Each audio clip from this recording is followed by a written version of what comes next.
compatriotes ivoiriens vivant au Congo ont réservé un accueil chaleureux et organisé une fête d'adieu à l'honneur de leur ambassadeur, M. Adjé Silas, qui a été promu au poste de ministre délégué au sport et du cadre de vie dans le pays de la Côte d'Ivoire. C'est avec une grande fierté et un sentiment de gratitude que les Ivoiriens ont célébré le succès de leur ambassadeur, qui a été choisi pour occuper un poste de ministre dans le gouvernement. Cette promotion est une reconnaissance de son dévouement et de son travail acharné au service de la nation. La fête d'adieu, qui s'est déroulée le dimanche 12 novembre dans l'ambassade de la Côte d'Ivoire, était empreinte d'une ambiance festive et joyeuse.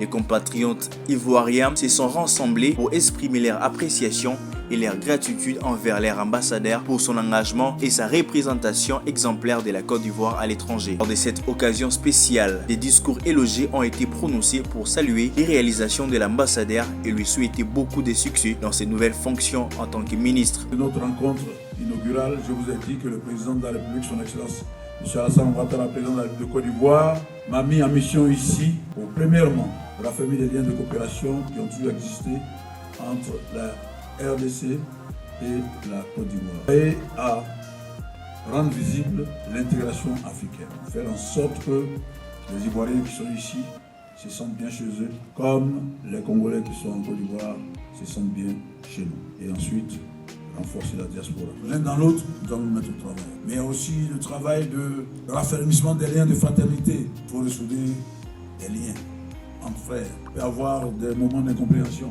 mais après on se met ensemble et puis on avance. Le plus important c'est d'avancer.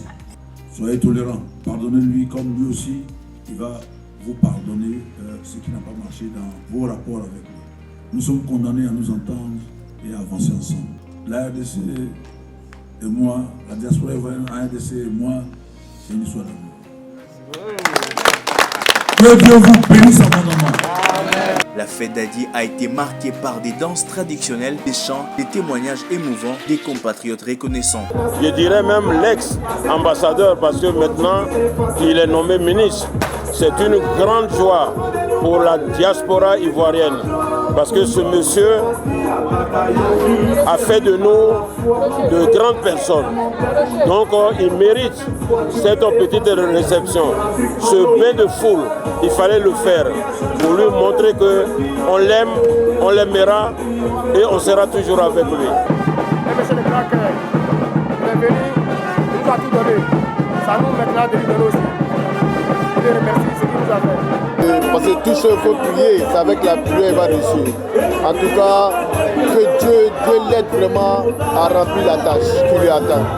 Voilà, donc je lui dis encore à quoi va, et puis il le sauve que la route qu'il leur prête encore, ça sera encore plus grand encore. Personnellement, au moment de la vie, je pense que l'ambassadeur il a permis aux Ivoiriens réellement de s'unir, aux Ivoiriens d'avoir un objectif dans le savoir-faire. Les Ivoiriens ont rappelé le moment fort de la mission de l'ambassadeur en tant que représentant de leur pays à l'étranger et ont souligné son rôle essentiel dans le renforcement des relations diplomatiques et économiques entre la Côte d'Ivoire et la République démocratique du Congo.